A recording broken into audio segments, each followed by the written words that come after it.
we're seeing all these variants. And I think the question people often ask is why? This is really controversial. There's a lot of discussion that this is a pandemic of the unvaccinated, and the unvaccinated are the ones that are driving these escape mutants.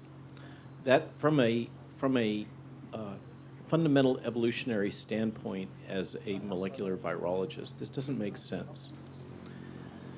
This virus now is known to mutate, throw off mutants, at a much higher rate than we expected it to be. So there are very many mutants. The virus is evolving very rapidly.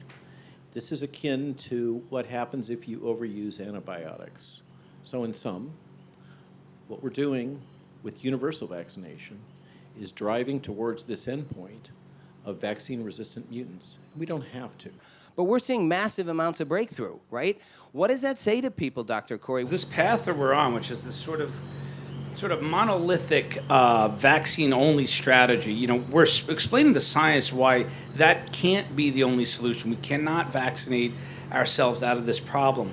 The positive that I want to say is that we know of strategies.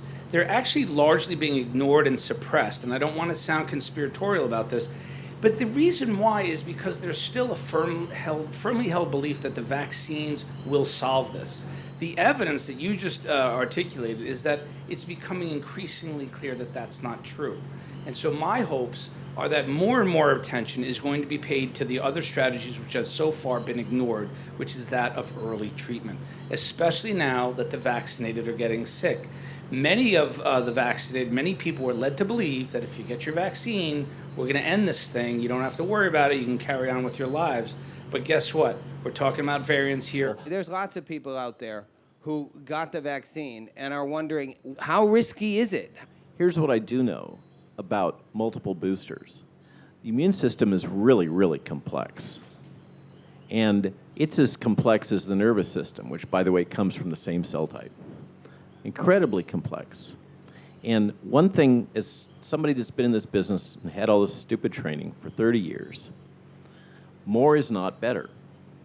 The assumption that another dose is going to boost your immunity to levels that it was previously needs to be demonstrated clearly, and the safety of that needs to be demonstrated.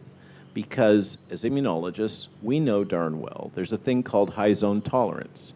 More is not better. More can actually suppress the immune response.